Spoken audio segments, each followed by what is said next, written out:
Radio Maragatería.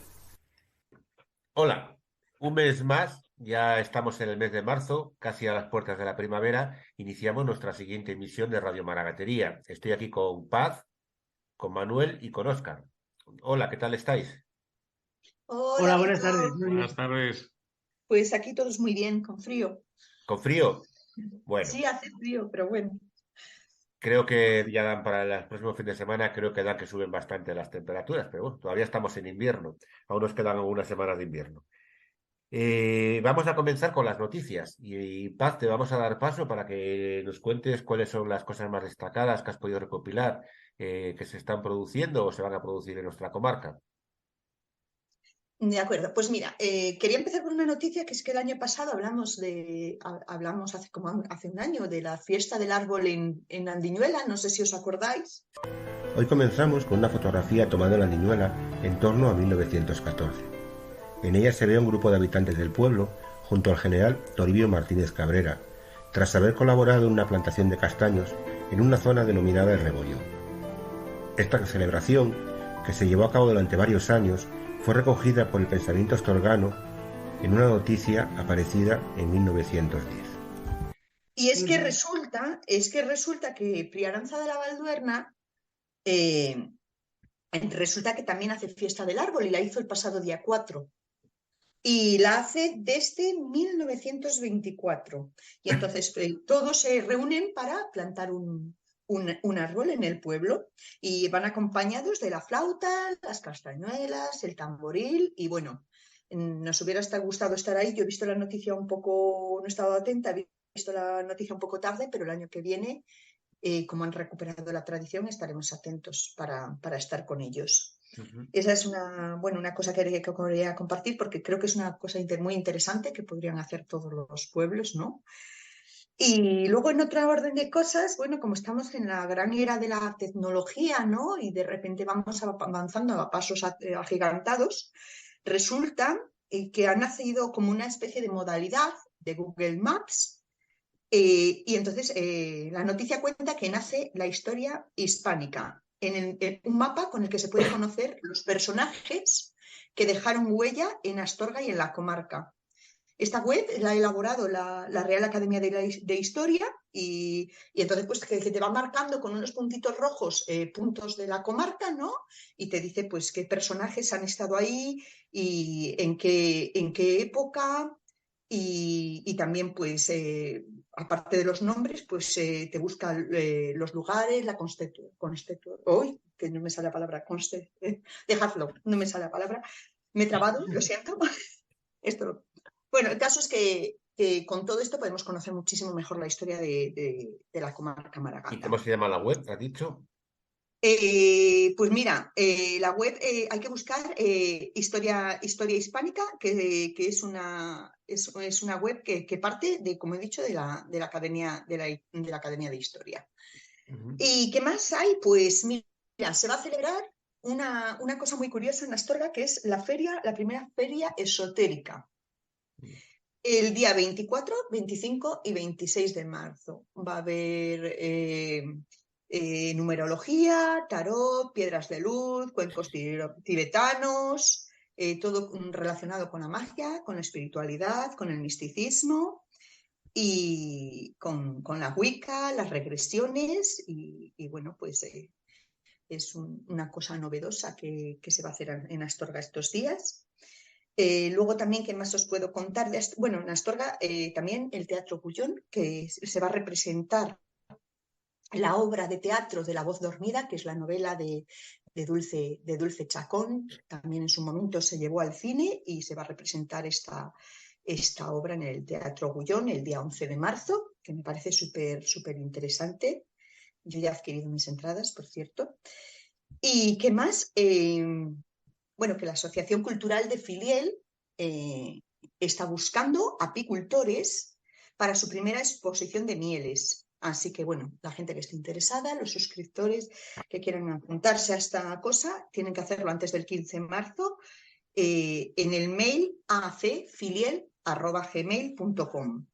Y bueno, lo que tienen es el interés en conocer otras mieles y otros apicultores de la provincia de León y hacer un encuentro de apicultores.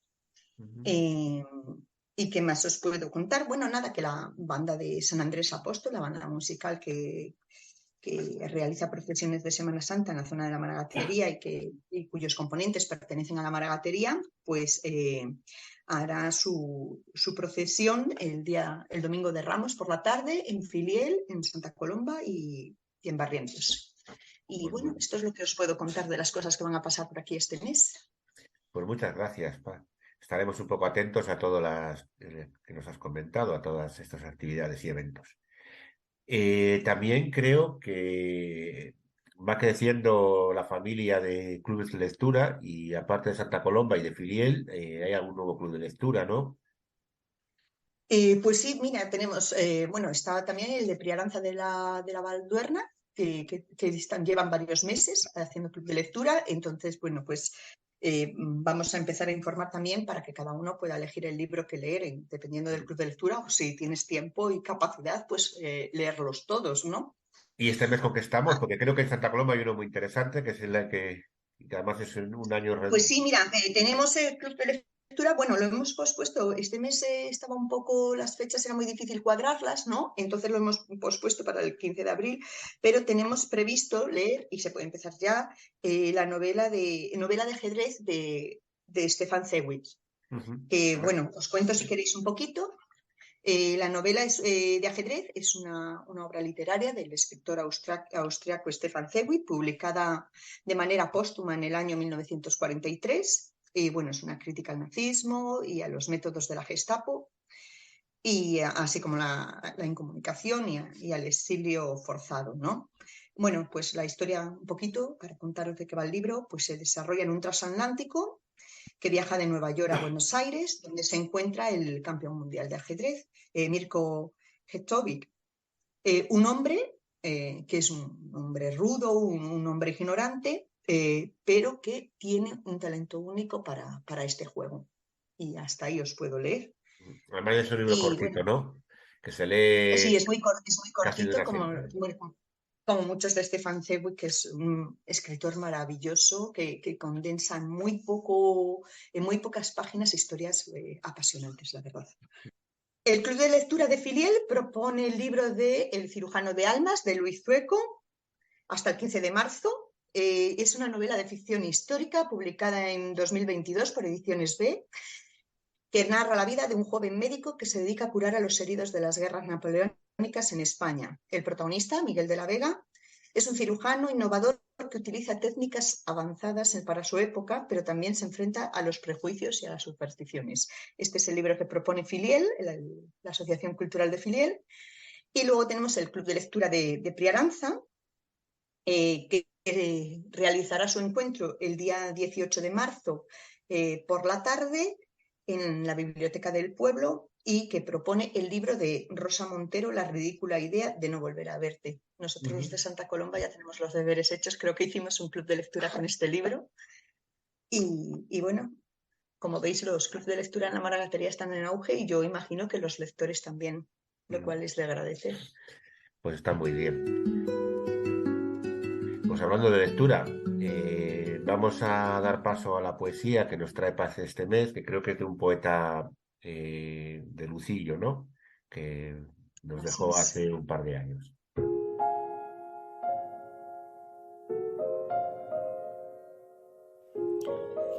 Fragmento del poeta Jesús Paz Carrera Pérez de Lucillo, Pastor. Pastor de nieves perpetuas, también de valles sin agua. Pastor que quieres tener un par de robustas alas para volver hasta el nido donde te espera tu amada. Otra pastora que enfrenta la tierra donde no hay alma, donde la hierba se oculta bajo un dosel de retamas, marañas de muerte verde donde la piel se desgasta, dejando en los pinchos sangre que riega senos sin manchas, bendiciendo negras piedras con salud de limpias lágrimas. Pastor de silbo esmerado, llama a las nubes que viajan No quieren dejar sudores con que regar nuestras brañas. Pídele al sol su clemencia cuando aparezca en el alba. Son muchos meses sufriendo la gran sequía que abrasa estos campos de la Somoza, donde ya no quedan pajas, y en las ovejas los huesos son como flechas de plata. Van desgranando los cuerpos y en las carnes ya no hay grasa para pasar crudo invierno labrando madera en casa.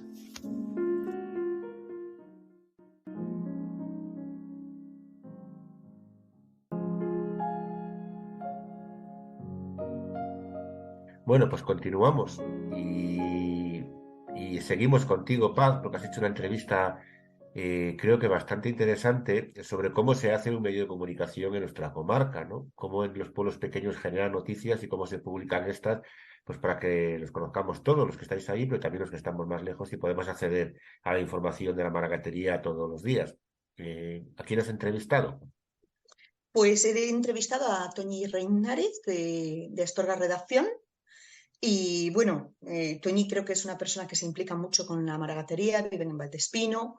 El periódico tiene una zona tiene un apartado para la comarca, donde publican muchísimas noticias de la comarca, tanto culturales como de otra índole.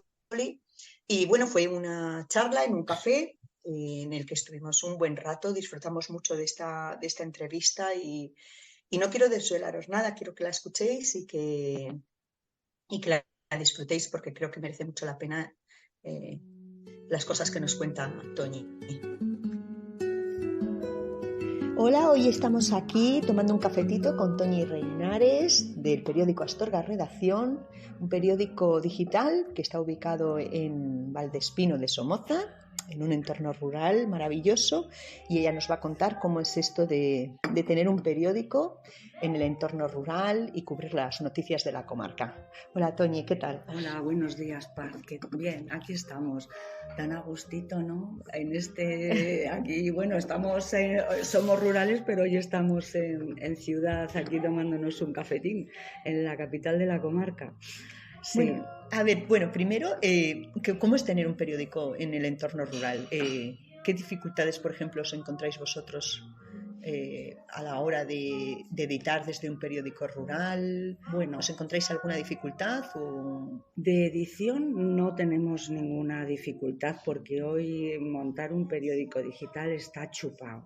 Es decir, te quiero decir, a nivel técnico y a nivel de edición, y esto, o sea, está chupado porque hay empresas que te montan en el pack todo, o sea, desde el diseño hasta...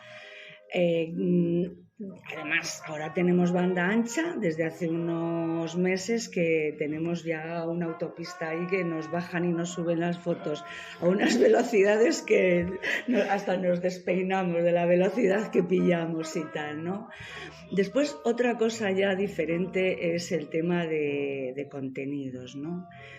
Bueno, a ver, para hacer un periódico rural yo creo que lo primero que tiene que pasar por tu cabeza es creer en el sitio en el que estás. En el que estás, efectivamente, con todas las limitaciones y con todas las ventajas. Por ejemplo, pues ahora que vamos a empezar con la campaña electoral y todas estas cosas, te das cuenta que, por ejemplo, en maragatería hay lugares por donde la transición no ha pasado ni de puntillas, por ejemplo, ¿no? Hay un nivel de caciquismo brutal, muy alto, sí, muy alto. Entonces, bueno, ¿cuál es el papel? Yo después de 10 años con el periódico me he planteado que a veces, de verdad, es mejor no informar sobre ciertas cosas porque en los pueblos se crea un mal rollo y hay pueblos donde hay un mal rollo. No voy a citar ningún pueblo pero hay pueblos que está enquistado todavía casi el enfrentamiento civil que dices, no, o sea, por ejemplo, hace una semana y pico hubo una pintada en un pueblo contra un alcalde, metiéndose metiendo el dedo en concreto en uno de las dificultades que tiene en su vida, vamos a llamarlo así. Sí, en temas quizá personales. Yo me llaman, me entero y me lo planteo, digo, ¿qué voy a aportar yo publicando que hay una pintada que se está riendo de un defecto que tiene un alcalde? ¿No? Y es que, desde el punto de vista ético, yo cada vez me lo cuestiono más.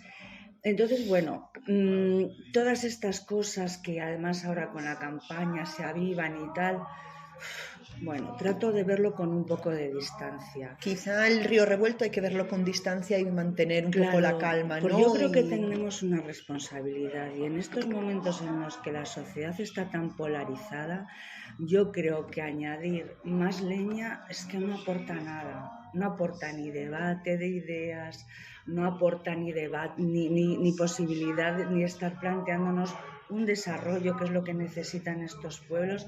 Entonces, bueno, pues ves que tú además también eres de pueblo, entonces sí. Sabes perfectamente de lo que estoy hablando y esa es, bueno, una de las dificultades. Después hay cosas maravillosas, jolín, ahora, por ejemplo, la lucha que ahora estamos teniendo con lo del campo de tiro para que limpie el Ministerio de Defensa, bueno, pues yo qué sé, eso es otra historia y bueno, pues es muy bonito porque la gente se implica, porque estamos defendiendo y cuidando, yo creo que ya casi lo único por lo que merece la pena luchar, sí, bueno, que es nuestro patrimonio natural. Y personas de todos los... de todas las creencias, de todas las tendencias políticas que de repente se reúnen en un sitio para plantar semillas, para plantar árboles, y al final la vida es eso, plantar y plantar, ¿no? Claro. Entonces, bueno, eso te pone las pilas, también como periodista de decir, joder, pues qué cosas más chulas también se hacen, ¿no? Y yo es con lo que me quedo así un poco a grandes rasgos. Sí, porque al final, bueno, conocer a todas las personas de las que podrías hablar en tu periódico, que son de la comarca, al final, claro, no deja de tener una parte de apego, ¿no?, a esas personas y tener que hacerlo con muchísima delicadeza, ¿no? En todos los ámbitos, quiero decir, tanto si estás de acuerdo con lo que esa persona piensa o tanto si estás en desacuerdo. Esto es como los alcaldes y los presidentes de juntas vecinales. Es que sales a la calle y te vas a encontrar con el vecino al que has criticado, que es el de la oposición o no es de un partido político o la manga. Entonces es muy distinto venir de fuera a cubrir una información rural de pueblo que vivir y estar en los pueblos. Yo creo que eso te hace tener los pies en el suelo y procurar evitar esos enfrentamientos y, ¿sabes?, esos malos rollos, aunque claro que hay que denunciar cosas. Claro, estar en el centro de la comarca rural en la que cubrís os hace de alguna manera también un poco ser víctimas de estar ahí en el centro, ¿no? Para bien o para mal. Por un lado, eres especialista en la zona porque la conoces, pero por otro lado también eres vulnerable. Y eres mucho más vulnerable que cualquier otro periódico. Claro, eres mucho más vulnerable que cualquier otro periódico. Entonces, bueno, ahí tienes que andar con equilibrios. O sea, eres vulnerable, pero no por eso vas a dejar de denunciar ciertas cosas cuando son, vamos, muy, muy evidentes, ¿no? Entonces, bueno, pues ahí estamos debatiéndonos en... Para vosotros que manejáis toda la información de la zona rural, ¿qué cosas consideráis, qué temas consideráis que son importantes, que serían importantes tratar en nuestra zona, en la Maragatería? Pues, por ejemplo, mira, a mí me da muchísima envidia Aragón y me da muchísima envidia Teruel, por ejemplo, ¿no? Todo ese movimiento que tienen ahora por la defensa de sus pueblos. En la Universidad de Zaragoza hay una cátedra de despoblación rural, que se están generando tantas ideas, se están generando tantos debates. Bueno, y ahora que estoy saliendo un poco afuera porque estoy metida en otro proyecto, digo, es que tendríamos que estar todos ahí, ¿sabes? Y aquí es que además, por ejemplo, en nuestra provincia, pues o sea, somos de las que más estamos perdiendo población, pero con la media, con León y Ponferrada, no nos sale todavía los niveles de despoblación que hay en Teruel, pero es que los tenemos. Es que en nuestra comarca, Maripaz, somos 12 habitantes por kilómetro cuadrado, en algunos sitios ni llegan a eso. Parece mentira que con esa distancia discutamos. Claro. Tenemos muy mala leche. Si nos separaran, tendríamos que gritarnos mucho. Entonces tendríamos que estar metidos de lleno en ese debate, en la fiscalidad positiva para la gente que vivimos aquí, en cómo queremos desarrollar lo que todavía puede desarrollarse. Yo entiendo que hay zonas, sobre todo las más pegadas al terreno y a la montaña, no todas. Es muy difícil revertir ahí la despoblación, seamos sinceros, pero es que después hay otra zona que es que todavía yo creo que hay esperanza dentro de lo que significa repoblar, que no creamos que aquí vamos a volver otra vez, no, o que vamos a tener, no, que vamos a tener grandes, no es grandes empresas, es que una iniciativa que haya de microempresa como la nuestra, porque nosotros somos una microempresa, que es para aplaudir con las orejas, ¿sabes? Porque es una pareja, en nuestro caso, que nuestras hijas ya se han ido a estudiar a la universidad, pero bueno, en nuestro caso fue una pareja que se ha sentado, que llevamos 20 años viviendo en Valdespino de Somoza. Entonces, son de esos pequeños logros de los que tendríamos que estar hablando, ¿sabes? ¿No te parece un poco que el discurso de la España vacía está sirviendo para alimentar a especuladores, para encontrar soluciones drásticas a corto plazo, pero que a largo plazo van a ser totalmente contraproducentes? Ahora mismo hay una nube de moscones alrededor de los fondos europeos que están llegando a lo bestia y que también se están repartiendo en rural, que yo me asusto, que ahora mismo, por lo que te decía antes, en el proyecto en el que estamos intentando sacar adelante, o sea, están saliendo como setas empresas que se están dedicando a canalizar los fondos, o sea, y yo no tengo, casi que ya no tienes que acudir al Ministerio de Transición Ecológica y Reto Demográfico, no tienes que acudir a ellos para pedir apoyo, sino que se están generando esta serie de empresas. Pues, por ejemplo, te puedo citar dos, Alma Natura, y una que está saliendo ahora, está sacando la cabecita, que es Rural Citizen. O sea, son empresas que se están generando al calor de esa ingente cantidad de pasta, de dinero, que se está empezando a... Bueno, va a ser un poco como los fondos líderes, ¿sabes? Uh-huh.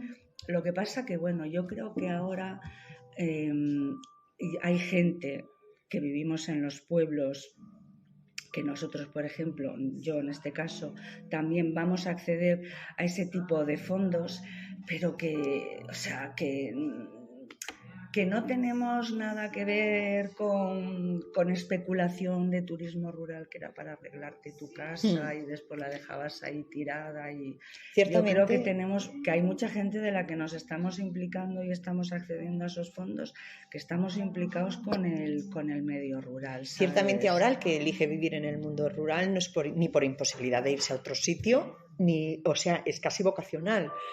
Lo tienes que tener muy claro. Es casi vocacional, quiero decir. No es que se viva mal, por supuesto que no, porque esa es como la realidad que se vende fuera, de que en el mundo rural falta de todo, de que todo está lejos, pero realmente se vive muy bien, hay una gran calidad de vida, es barato.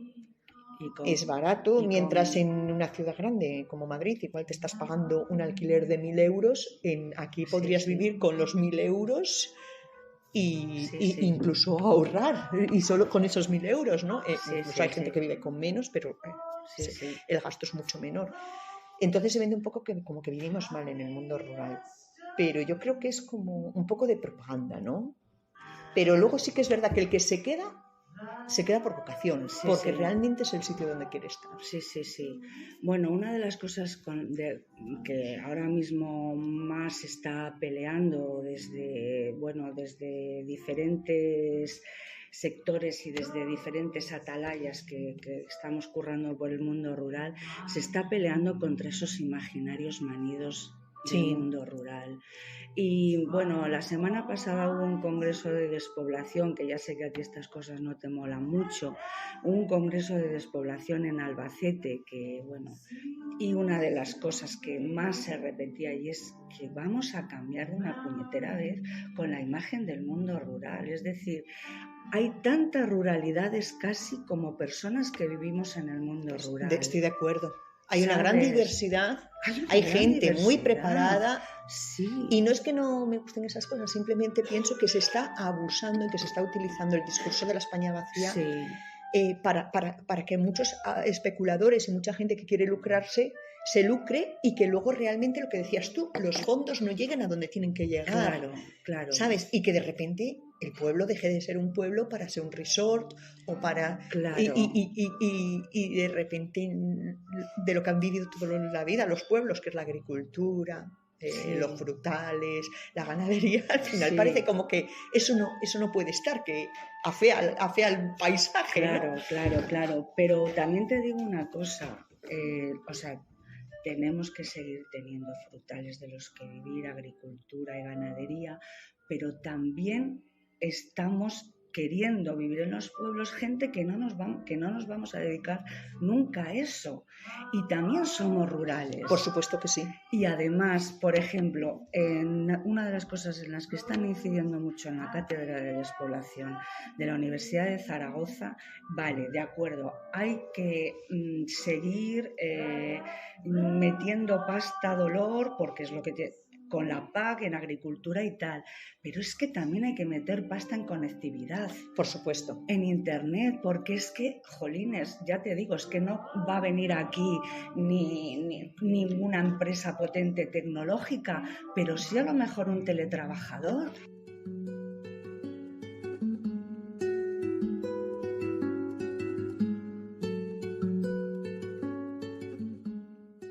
Bueno, pues seguimos con el programa y quería dar paso a Manuel, que creo que también ha hecho una entrevista muy interesante. Retoma un poco un tema que ya había tratado anteriormente y quién mejor que tú, Manuel, para que nos lo cuentes. Bueno, buenas tardes. Pues sí, ha sido un reencuentro con dos personas que han estado en nuestro programa y yo creo que bastante interesantes. Una de ellas era Belarmina y otra Cristina Bernis. Entonces, pues bueno, se cumple un año y pico de la vez anterior que estuve con ambas por separado y digo, qué mejor si la posibilidad de juntarnos los tres. Y bueno, ha sido realmente entrañable el coincidir, tomarnos un pequeño café o una infusión en una terraza, eso sí, cubierta porque hacía frío en el exterior, y era retomar como vivencias, pero quizá enfocada más bien a Belarmina, donde Cristina aportaba, pero apoyaba también en hacer esa ayuda de entrevista hacia Belarmina. La verdad es que para mí ha sido pues un reencuentro con dos personas que ya pasan a ser casi, digamos, por no presumir, casi amigas. Lo mejor es escucharlas cuando nos toque escucharlas y nada más. Pues vamos a darles paso. Recordad que tanto la entrevista que nos ha presentado Paz como ahora de Manuel y luego también la que nos va a presentar seguidamente Óscar, pues aparte de introducir un resumen en este programa, luego las colocaremos también, las situaremos también completas todos los martes de este mes. ¿Vale? A partir del próximo martes.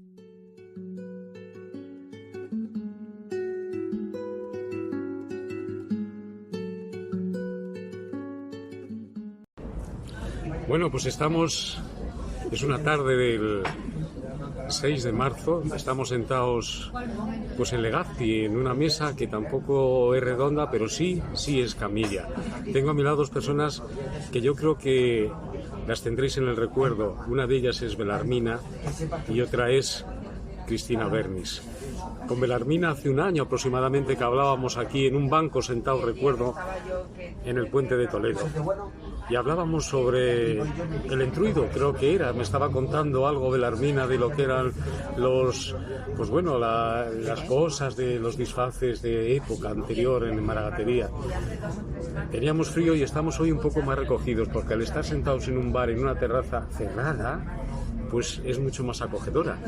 Entonces yo no sé si empezar por Belarmina y después seguir con Cristina, no por la edad, porque yo creo que la edad que tenemos es intemporal, no se puede decir. Y somos jóvenes y somos apuestos. Entonces, por consiguiente, Belarmina, ¿cómo te sientes hoy aquí en compañía de Cristina? Conmigo no sé. Y contigo igual, pues muy agradable, una visita muy agradable. Yo se lo agradezco mucho porque las llamé, aceptaron el vernos. Y la verdad que es estupendo que estemos los tres aquí dialogando, y yo no sé por dónde empezar, porque nos contara algo de Belarmina. Pues no lo sé. Estuvimos hablando ese día del entruido, ya quedó atrás el mes de febrero con los disfraces, y ahora parece que está de moda la mujer de nuevo, que yo creo que hablé con Cristina en su momento y empezamos por la mujer Maragata. Yo no sé si algo tendríamos que decir de la mujer. ¿Cómo ves tú esa mujer Maragata? ¿Cómo la ves tú, Belarmina? Fuerte, ¿cómo es la mujer? Ya nos lo ha contado Cristina hace un año maravillosamente, pero tú puedes pensar, ¿qué idea tienes de esa mujer? Bueno, pero las mujeres, pues antiguamente unas eran más fuertes y otras más pequeñas, más bajitas, más altas, había de todo. Claro, que no solo las que sean más fuertes y más altas, no.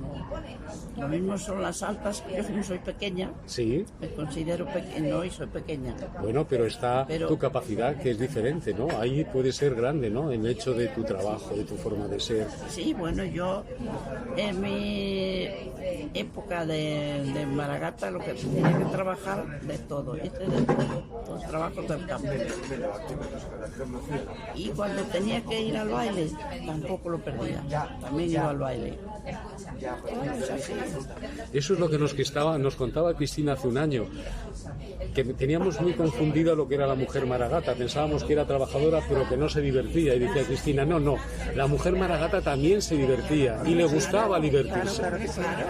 Yo lo recuerdo que muchas veces lo escuché, lo que me decía Cristina, que ahora nos lo confirmará, que también le gustaba, y aunque muchas veces se encontraba sola porque el marido estaba haciendo otras labores, porque en tu caso a lo mejor tu marido estaba contigo o estaba fuera. Pues unas veces estaba conmigo y otra vez estaba fuera. ¿Te encontrabas sola? Cuando íbamos al baile, pues íbamos los dos, porque él tocaba. Ay, es verdad. Claro, él tocaba y yo bailaba. O sea que es verdad, como tu marido. Después fuimos casi 40 años al grupo Maragato, el jamonero. Es verdad, con el jamonero. Sí. Y ahora pues mira que sueño con él todavía. Todavía, sí, fíjate. Sí. Tú bailabas y él tocaba el tambor. Él tocaba el tambor, sí. Y yo el baile. No, y él también bailaba, bailaba bien. ¿Quién tocaba el tambor entonces cuando él bailaba? Pero otros. Había otros y tocaban. Y él siempre bailaba también. O sea que también bailaba. ¿Qué tal bailaba? Supongo que dirías que bien, seguro. Baldomero, ¿cómo bailaba? Bien. Sí. Bailaba bien y cantaba bien. También cantaba. Uy, cantaba la misa, la de latín, sí, mejor que digamos casi que el cura. Cantaba muy bien todo lo que la misa en latín, el día de la fiesta, las completas, que había, que ahora no las hay, pero antiguamente tienes que comer corriendo para las completas, para ir a las completas. ¿De las completas? Sí. De las completas. Y bueno, pues él las cantaba igual que los curas. ¿Por qué las completas? Acláranoslo. ¿Qué eran las completas? ¿Antes de misa, después de misa? Porque la gente no sabe lo que es la completas.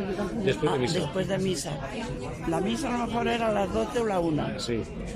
Luego se iba a comer corriendo. Y muchas veces a lo mejor tenías que dejar sin fregar, pues si no llegabas a las completas, era como si fuera el rosario. Sí, ¿no? sí. Era cantado muy bonito, muy bien, eso era muy bonito.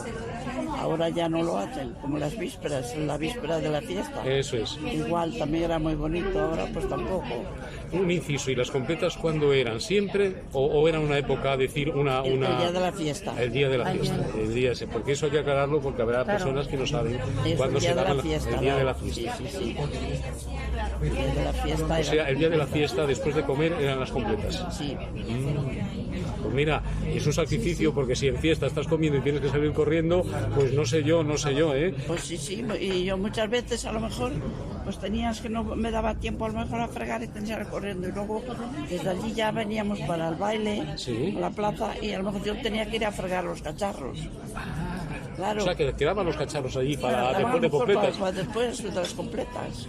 ¿Hasta cuántas veces? Lo que es la ilusión, ¿no? Y el esfuerzo, ¿no? Y otras veces, pues gracias a mi madre o mi abuela, fregaban ellas, porque yo era loca por el baile. Hombre, lógico, a la gente que siempre. Pero muchas veces yo salí porque no les dejaba tampoco a lo mejor a ellas.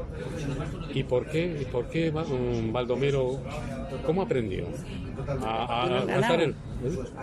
Pero a tocar el tamborín y la flauta. Eso sí, con el ganado, pero ¿y completas quién enseñó a cantar? El cura, porque le guardaba las cabras del cura. Llevaba unas cabras que tenía el cura. Sí. Entonces, y lo tenía, bueno, casi lo crió aquel cura. Y pues lo enseñó a cantar e iban a aprender pues a cantar todos los mozos y las mozas. Sí. Y él era el que llevaba el cargo de la misa y de todo, era él. Sí. O sea, que el cura es el que le enseñó, claro, digo, alguien le tendría que enseñar, Sí, porque... cura. Claro. El cura fue el que le enseñó. Luego él aprendió bien, porque luego después... Sí, aprendió, pero muy bien. Mira, él sentirlo cantar a él y a otra que se llamaba Josefa, sí, eso te daba un repelús. Uy, cantaban muy bien, muy bien. Qué curioso.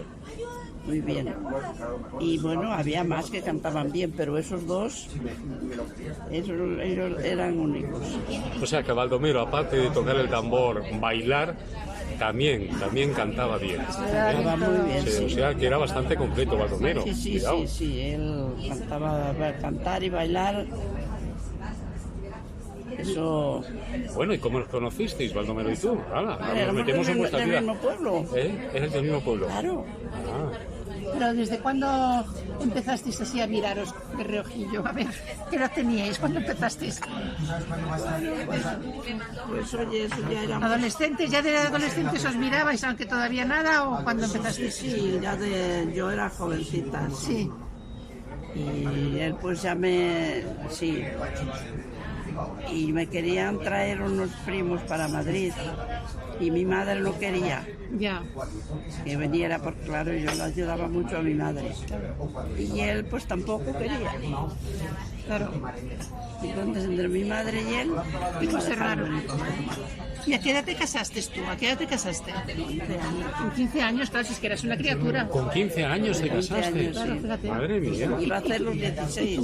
¿Y él cuántos tenía? 30. 30, fíjate. Recién cumplidos. Fíjate. Bueno, él tenía 14 más que yo.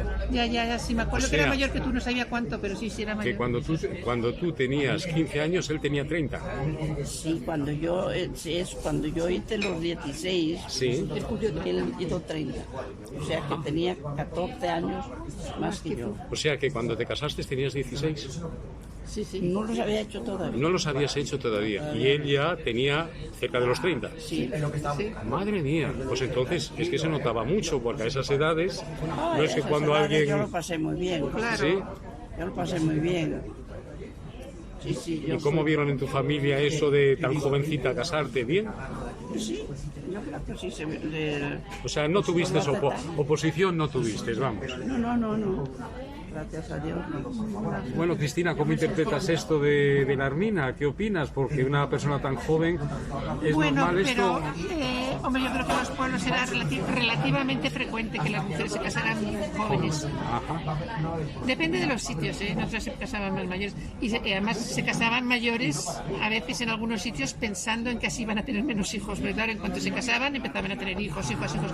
Y algunas, sobre todo las madres, que habían tenido muchos hijos, intentaban decirle, hija, pero espera, que luego te vas a cargar de hijos y va a ser una vida complicada, ¿sí?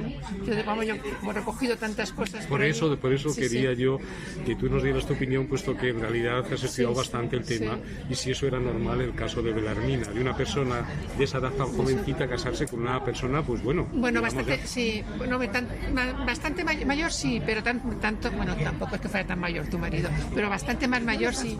No era tan frecuente. Que tenía que 15 o 20 años más que tú, más. ¿Cuántos años más tenía Baldomero que tú? 14, pues 14, bueno, 14, tampoco era tanto. Bueno, menos mal que Belarmina y Cristina se conocen desde hace mucho tiempo y existió una amistad muy grande entre las dos. Sí. O sea que yo creo que cualquier pregunta que le haga Cristina, pues no es embarazosa, porque se conocen mucho y además se estiman. Así que es una gran ayuda, la verdad, que cualquier cosa que le comente Cristina está bien vista, seguramente por Belarmina. Sí, ¿Cuándo os conocisteis vosotras? Hace mucho. Pues yo qué año fui a hacer la tesis allí. Yo fui el año 72 quizá por ahí. Yo creo que fue el primer año, porque me llamó Meca, sí. A mí, como lo digo, 70, 72 por ahí. Porque yo en el 72 me casé. Y pues yo no sé si fui ya casada o soltera, pero fue por esa época. Justo cuando me fui allí decidí que iba a hacer la tesis, que iba a terminar la carrera, y me fui a Maragates a hacer la tesis. ¿Y entonces fue cuando conociste a Belarmina? Claro, allí sí. Entonces fue cuando conocí a Belarmina. Claro, yo iba... Sí. Me la presentó Meca, me llamó Meca, y me dijo que iba a ir Cristina, que ya ella la recomendó, Meca, y nos hicimos, pues eso, muy amigas. Iban los chicos cuando iban, nos hacían preguntas, iban para allí hasta pero iba con mi mis casa, estudiantes, sí, es verdad, sí que los mandaba, tenía una lata, los mandaba todos los años, iba con estudiantes nuevos y todo eso los mandaba. Yo le acerco esto del micro a Belarmina porque como su voz es baja y aquí hay mucho ruido para grabarte. ¿Y qué opinaste ahora, como si no estuviera Cristina, una persona que fuera allí a ver qué pasaba, a estudiar maragatería? ¿Qué sensación te dio al principio, cuando no la conocías casi? Ya, pero como me lo había recomendado Meca... O sea que las cartas credenciales ya eran positivas. Claro, yo pues con ellas me llevaba muy bien también. Sí. Con Meca y Senti. Sí. Y con Neri y con todos me llevaba muy bien. Sí. Y ya me la recomendaron, pues... Bueno, y mi abuela era de su pueblo. Bueno, eso es, que la abuela de Cristina era... ¿Y tú conociste a su abuela? Sí. ¿Sí? Sí. Qué curioso. La última vez que estuve en la Niñuela estuvo merendando en mi casa. ¿Y cómo era su abuela? Cuéntanos algo que será a lo mejor curioso oírlo de tu voz, no de Cristina. ¿Cómo era la abuela de Cristina? Muy buena. Sí. Muy guapa. Una doña Herminia. Era majísima, muy buena y bueno, lo tenía todo. Sí, todo lo bueno. Sí. ¿Tú sabes que mi abuela se llamaba Cruz, de primer nombre? Se llamaba Maricruz Herminia. Y ella con 13 años dijo, a partir de mañana me llamo Herminia, porque no quiero que en el colegio me llamen Cruz como al gato. Y le llamaban Cruz y no contestaba. Y se quedó con Herminia. Así se quedó mi hermano, porque ella se llamaba Cruz Herminia. O sea, para evitar que... Me acuerdo que la llevó de Guillermo y María Teresa. Y era un viernes de Cuaresma. Y cuando no se comía carne, pues claro, mi madre tenía una tortilla y sacamos de lo de casa, de jamón y chorizo y de esas cosas. Y don Guillermo, cuando vio, dijo, ay, yo no puedo comer. Yo era muy religioso también. Sí. Y mi abuela dijo, yo sí, seguro. Tu abuela bueno, dijo... situamos don Guillermo, que es el marido de doña... No, es un primo. Un primo. Era el sobrino, era. El hermano era hijo... A ver, mi abuela tenía un hermano... que era Toribio, Martínez Cabrera, y este tuvo unos hijos y estos son los nietos, yo creo que eran sobrinos nietos de mi abuela. O sea, el general Cabrera, ¿qué relación tenía con todos? Hermano de mi madre, de mi abuela, hermano de mi abuela. Ah, por eso, ya hemos situado. Sí.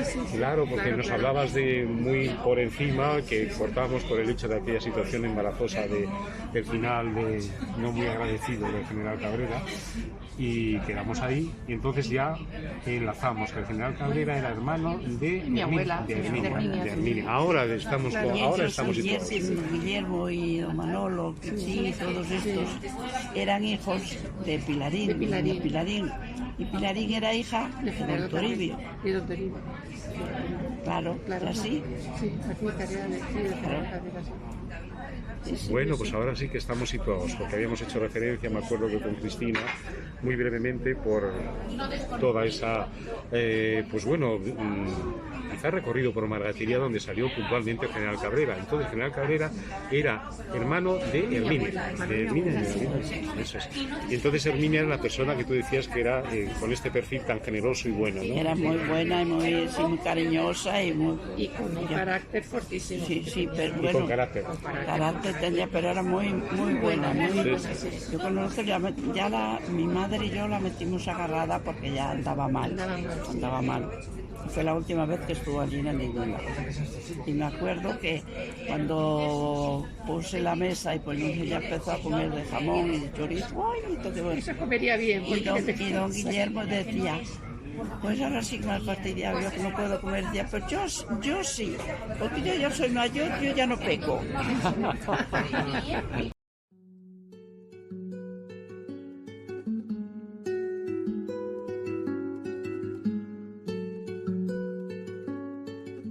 Óscar, te voy a dar paso porque has hecho una entrevista de una persona naturalista que trabaja con productos naturales y aunque no es de la maragatería, pero bueno, sí que trabaja con productos que también podríamos encontrar en nuestra comarca.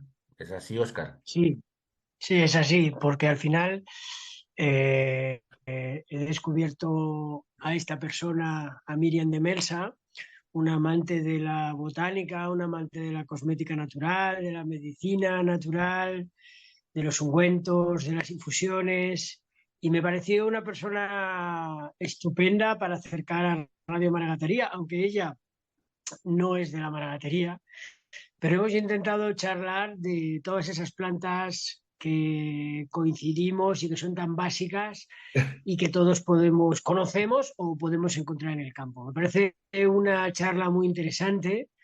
Me parece que es como la puerta hacia un mundo por redescubrir y que viene de nuestros antiguos y que gracias a personas como Miriam no se olvidan y se mantienen vivos y activos. Espero que la disfrutéis y espero que os deis un paseo por el campo y recojáis un poco de romero, que veréis en la entrevista, por ejemplo, el romero, la cantidad de bienes y parabienes que podemos conseguir de él. Muchas gracias, Óscar.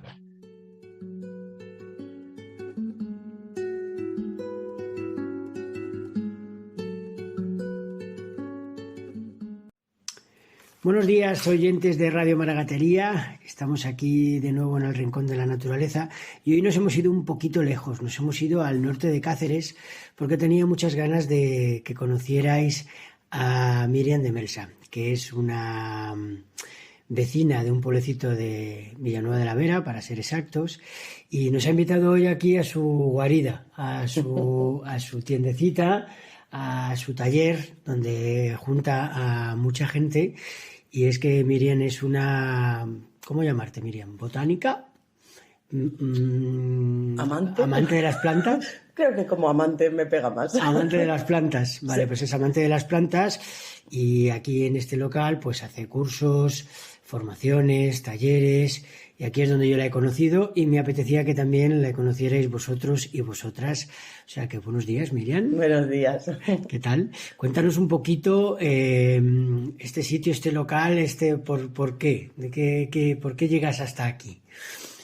Pues bueno, esto es uno de mis sueños que paso a paso se ha ido forjando y siempre me ha encantado, o sea, siempre he soñado un poco con la idea de tener un lugar donde tener todas las plantitas recogidas y poder, pues eso, juntar a gente como tú y como un montón de gente más y formarles en todo esto de las plantas, de para qué sirven, de darle un poco la importancia de lo que tenemos alrededor, que a veces pasa desapercibido totalmente. Así es que por eso estamos aquí hoy, un poco por esa parte de ese sueño que al final se ha ido forjando paso a paso. Estupendo. Estás aquí entonces también porque en principio paseas, reconoces, defiendes tu entorno, ¿no? Tus plantas, toda la botánica que rodea, y después la traes aquí y con ella juegas, ¿no? Y haces desde cosas para comestibles, a ungüentos, cremas, emplastes, infusiones, un poco todo para que el conocimiento se ponga en valor, ¿no? En valor y al servicio, un poco recuperando sobre todo la tradición de nuestros abuelos, o sea, yéndonos un poquito más atrás, un par de pasos para atrás y dándole valor a eso que muchas veces ha pasado desapercibido, ¿no? A esas cosas, esos remedios de nuestros abuelos o de nuestros tíos que te decían, y que al paso de los años parece que hace falta que pase el tiempo para que nos demos cuenta de la importancia que tenía esa información. Que decías, mi madre me daba esto y me sentaba muy bien. ¿En tu casa de dónde viene todo esto? En mi casa viene sobre todo de mi abuelo paterno. ¿De tu abuelo? Uh-huh. Mi abuelo paterno era el que, él cuando yo era pequeñita vivía en Madrid y entonces pasaba largas temporadas conmigo, ¿no? Se venía aquí a la granja familiar a pasar temporadas ahí conmigo y tal. Y de repente era el que siempre, desde que tengo uso de razón, me decía, esta planta tienes que colgarla en la cocina, esta otra la tenéis que tener porque es para el estómago, que yo cuando venga tengo que tener esto para hacer bien la digestión.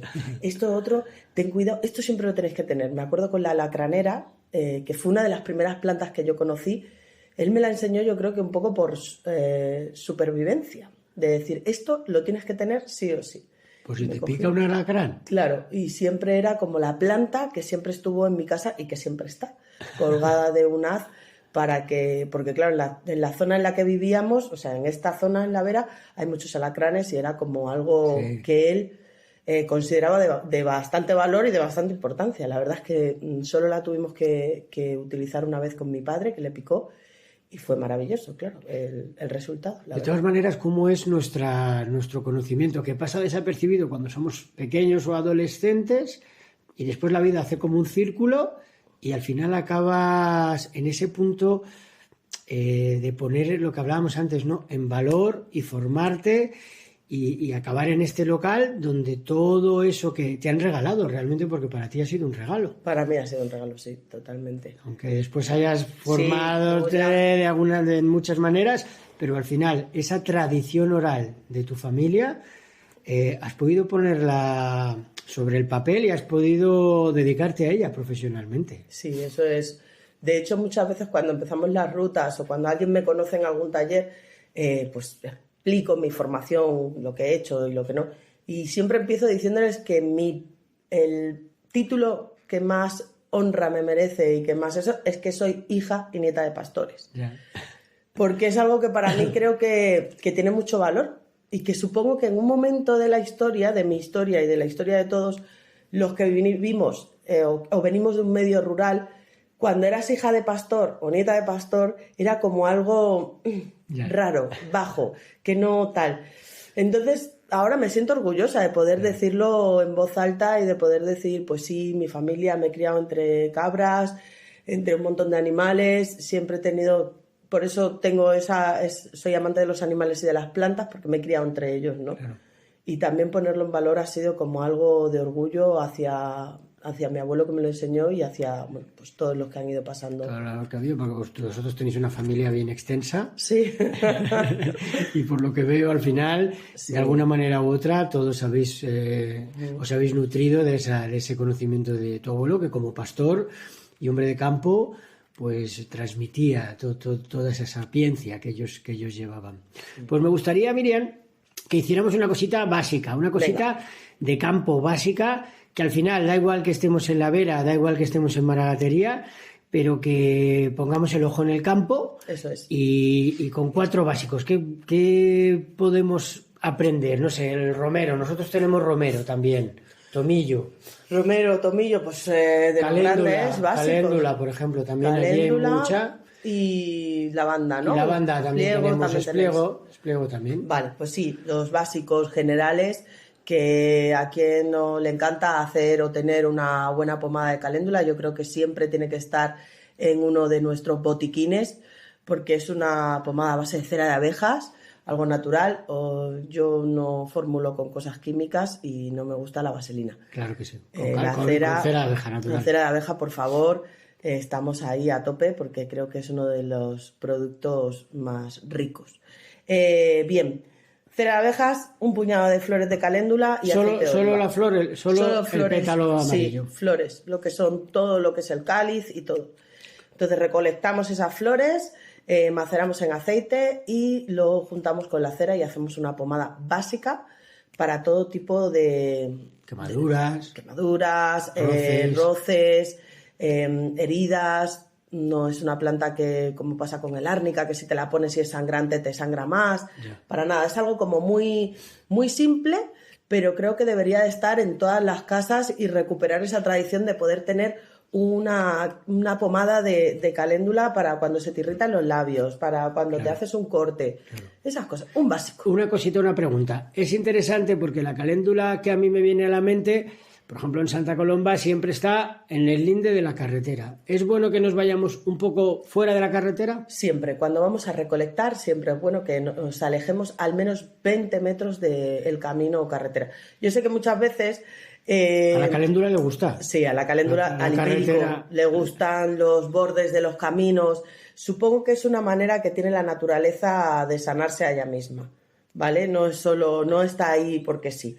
Pero bueno, siempre si te adentras un poquito hay otras zonas en las que son limpias del paso de coches o tractores o cosas así que siempre dejan más polvo y tal. Y puedes recolectar perfectamente esa caléndula maravillosa. Vale. ¿Esa maceración cuántos días la tenemos? Pues la puedes tener 15 días a la sombra y nada, luego la filtras, lo mezclas con la cera y ahí tenéis vuestra pomada ideal para cualquier tipo de eso de botiquín básico. El romero, por ejemplo. El romero. Aceite de romero tiene todo el mundo. Aceite de romero, alcohol de romero... Es una cosa que siempre teníamos en nuestros botiquines, o sea, ya sea para una contractura, para un dolor, para cualquier cosa, es algo que tiene que estar ahí. Y luego hay una cosa súper interesante del romero que yo siempre saco a relucir, que es nuestro ginseng español. Entonces, para animarnos. Para animarnos. Que estás de bajona, que no puedes con las coplas, porque a veces la vida pues nos pasa por encima. Entonces, nada, no hay nada como tomarse una infusión de romero o que tienes un montón de exámenes, que también pasa, y necesitas concentración. Es una planta de concentración y es una planta también que nos mueve a movernos. Para recolectar el romero no te quedas en la vega, tienes que subir un poquito más arriba, entonces eso ya hace bastante de esa planta. Y es una planta brutal para cualquier tipo de contusión o dolencia. Y luego es una planta muy buena para tomar y es una planta muy rica que acompaña nuestros guisos, nuestros platos, las carnes, queda fantástica y y las paellas igual, o sea, romero está dentro de nuestra gastronomía. El queso totalmente. Con romero. Bueno, por favor. Bueno, un montón de cosas con romero. Un montón de cosas, mira, estoy salivando. Se nos hace la boca agua. El tomillo, por ejemplo. El tomillo es un básico, el tomillo hay que tenerlo, es otra de las plantas... Sí. Es de estas, el tomillo y el romero son plantas que tenemos en la cocina o que deberíamos de tener, porque te acompaña un guiso y te acompaña un resfriado. O sea, cuando te pones malo, tú te colocas una buena infusión. Claro, esto es como todo, ¿no? Lo de las plantas, pero funciona si eres constante, como todo en la vida. O sea, me pasa a mí con lo de la miel. Cuando la gente me dice, no, tal, digo, bueno, si tomas solo un día miel, pues seguramente que no va a pasar nada, porque la miel al final es una medicina natural. Claro. Y es poco a poco cuando tú vas notando los cambios. Ahí está. No es como un paracetamol o un frenadol. No. Aquí estamos hablando de otra tipología. Aquí estamos hablando de empaparte de la planta bien, o sea, que si estás malo, pues te haces un par de litros de tomillo. Yo le pondría alguna cosa más, efectivamente, siempre acompañado de miel para que puedas expectorar y que todo vaya bien. Y tomillo a manta, ¿no? Claro, que se dice por aquí. Claro. Y si tomas esos 2 litros, te los esparces durante todo el día en una botellita, en un termo, en tal no sé qué, pues al final va calando y la planta va calando dentro de ti y te va ayudando. Es uno de los antibióticos naturales más potentes. El aceite esencial de tomillo es muy bestia y puede con muchos virus, o sea que estamos hablando de una planta muy potente. También siempre me gusta decir, cada planta tiene como una personalidad o se le podría añadir una personalidad hasta así como psicológica, ¿no? Y es una planta de calor extremo porque florece cuando más fuego hace, fuego quiero decir, porque al final el calor ibero que tenemos en Extremadura un poquito más, se está convirtiendo en fuego. En fuego total, pues hace que tenga esas propiedades y de hecho el aceite esencial que tiene un tomillo de aquí no lo tiene un tomillo alemán. Total. O sea, porque las horas de sol determinan la fortaleza de ese aceite esencial y de ese principio activo. Entonces yo creo que es un básico tanto para guisos como para cuando estás malito. O sea, estás malo, infusión de tomillo, higos secos, le puedes echar orégano, que también es un básico en la cocina y es un antibiótico natural brutal también. Estupendo. Entonces son varias de las que hay que tener sí o sí. Una macetita en casa. Una macetita si es que no estás en el campo, una macetita en casa. Que luego vas por el campo, ya sabéis, yo siempre digo, ¿qué quieres ser por el campo? ¿Un hada o un troll? Quiero decir, eres un hada, pues coges un poquito de aquí, otro poquito de allí, no arrancas, porque eso lo hacen los troles, claro. y es vulgar y todo. Es vulgar. Eso no es nada chic y no mola nada. Hay que coger solo lo que necesitamos. Solo lo que necesitamos, pensando siempre en que la naturaleza lo tiene ahí, pues bueno, pues para darnos ese permiso a todos. Y siempre cogiendo las cositas como nada, sentiros hadas en el bosque y no devastéis.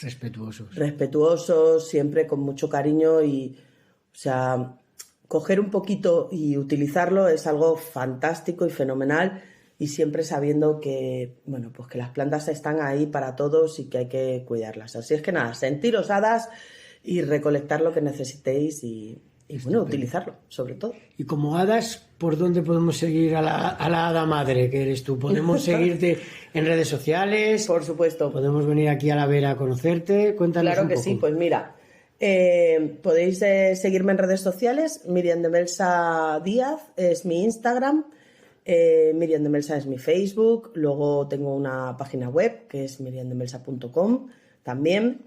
Y bueno, dentro de poco esperemos que tengas un libro también. Sí, eso este año. Estos son los objetivos de este año. Estos son los objetivos de este año. Ya informaremos a los oyentes de Radio Maragatería cuando salga el maravilloso libro. Vosotros siempre me pilláis en camino, yo siempre paro en El Bierzo, que tengo grandes amigos allí, y a veces pues hacemos alguna reunión así de plantitas también. Y suelo terminar en Lugo. Ah. Sí, todos los veranos hago como 2 encuentritos en Lugo también, que os pilla más cerca. En casa de una amiga que tiene un lugar espectacular lleno de plantitas y en el que, bueno, pues hacemos esos encuentros mágicos para saber qué hacer, porque muchas veces es, vale, tengo esta planta, pero ¿qué hago con ella, no? Total. O ¿para qué sirve una planta? Aparte eres muy alquimista, porque al final eres unes plantas, unes características y cualidades para crear el producto adecuado a la persona. Claro. O sea que al final me parece que tienes un punto como de maga. O sea, es muy interesante. Y luego, aparte, todo el mundo que esté por la Vera y por que supuesto. Te pueda seguir en redes, haces muchas veces rutas específicas de plantas medicinales que las terminas con picnics, porque también todo lo que vemos se puede comer en muchas ocasiones. La mayoría de ellas podemos comérnoslas, sí. A mí me encanta decir que son rutas con final feliz. Estupendo. Porque al final podemos deleitarnos con esas cosas que os he ido contando que son tan maravillosas y que cuando las pruebas pues son explosiones de sabor y que bueno. Que se consumen mucho en alta cocina en muchas ocasiones y en cocina tradicional que anda que no sea, como hemos dicho antes, la salvia, el romero, el tomillo, siempre está en muchísimos platos. Sí. Pues nada, Miriam, queremos agradecerte este tiempo que nos has dedicado y nos apetece, es que cada vez que yo estoy contigo me apetece salir al campo y recolectar como un hada pequeñas plantitas para incorporarlas en nuestro día a día y bueno, nos encontraremos por los caminos. Eso es. Un beso muy grande. Muchas gracias.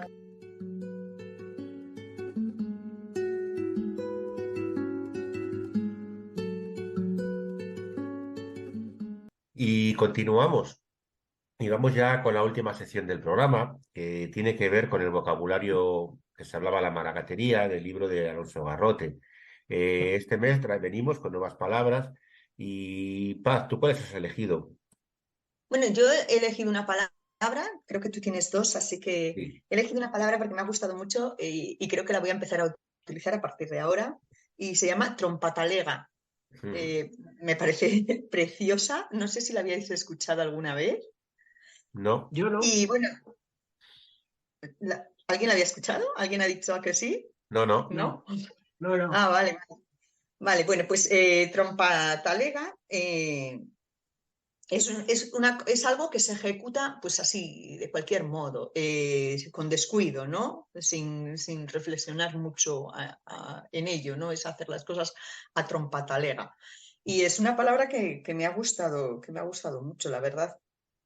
Y bueno, resulta que aparece en el diccionario histórico de la lengua española y también significa tambalearse, ir tropezando y aparte de eso es una locución adverbial que significa en abundancia, a montones o sin tasa o medida. O sea, sería como decir ahora a mogollón, ¿no? Pues trompatalega, que me ha encantado. Es una palabra que me ha gustado mucho. pues yo he elegido dos palabras, un poco siguiendo eh, el, el tipo de elección del mes pasado, pues las he elegido teniendo en cuenta la época en la que estamos. Y como se acerca la Semana Santa, pues he elegido dos términos relacionados con la Semana Santa. Una es paparrones, que en Astorga se llamaba así a los cofrades, que en las procesiones de Semana Santa vestían un sayo negro con careta y caperuza terminada en punta. Y otra palabra que he elegido es alpeite, que es el hombre que auxilia en la conducción de los pasos en las procesiones de la Semana Santa de Astorga. También por extensión y en tono más festivo se dice buen alpeite, vayan al peite, significando un buen ayudante o vaya un socio. Entonces estas son las dos palabras que he elegido, pues, que podemos usar ahora dentro de unas pocas semanas. Y hasta aquí llega el programa del mes. Esperamos que haya sido interesante. Y bueno, daros las gracias y despedir tanto a Paz como a Manuel como a Óscar por las entrevistas tan interesantes y los contenidos tan interesantes que habéis traído. Así que hasta el próximo mes, Manuel, Óscar y Paz. Hasta el próximo mes a todos. Bueno, Es que todas. nos vemos el próximo mes.